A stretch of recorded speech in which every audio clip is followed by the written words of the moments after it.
নগৰবেৰা ড্ৰাগছৰ বিৰুদ্ধে আৰক্ষী বিষয়া লাৱণ্য বড়োৰ ধাৰাবাহিক অভিযান।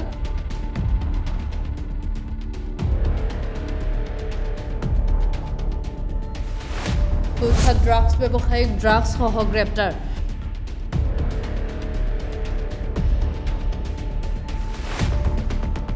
কামৰূপ জিলাৰ নগৰবেৰা আৰক্ষী থানাৰ অন্তৰ্গত ভকুৰাদিয়া গাঁৱত যোৱা নিশা নগৰবেৰা আৰক্ষী থানাৰ ভাৰপ্ৰাপ্ত আৰক্ষী বিষয়া লাৱণ্য বড়োৰ নেতৃত্বত আৰক্ষীৰ এটা বৃহৎ দলে এক গোপন খবৰৰ ভিত্তিত ড্ৰাগছৰ বিৰুদ্ধে অতৰ্কিতে এক অভিযান চলাই ড্ৰাগছ ভৰ্তি 24টা কণ্টেইনাৰসহ অঞ্চলটোৰ কুখ্যাত ব্যৱসায়ী ৰফিকুল হকক হাতেলোতে গ্ৰেপ্তাৰ কৰিবলৈ সক্ষম হয়।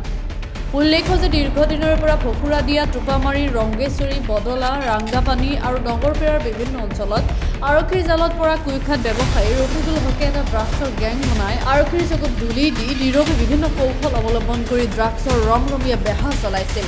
ইপিনে উল্লেখিত অঞ্চলসমূহত আৰক্ষী বিষয়া লাৱণ্য বড়োৰ নেতৃত্বত আৰক্ষীৰ ড্ৰাগছ বিৰোধী অভিযান অধিক তীব্ৰতৰ কৰি তুলিবলৈ বৃহত্তৰ অঞ্চলৰ ৰাইজৰ লগতে ছাত্ৰ সংগঠনে দাবী জনাইছে।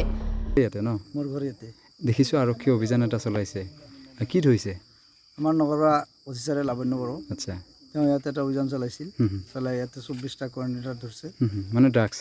আচ্ছা, ই আগৰ পৰাই তাৰমানে বিজনেছ কৰে, মানে 24টাৰ কণ্টেইনাৰ সহ ড্ৰাগছ ধৰিছে। আচ্ছা, কি নাম?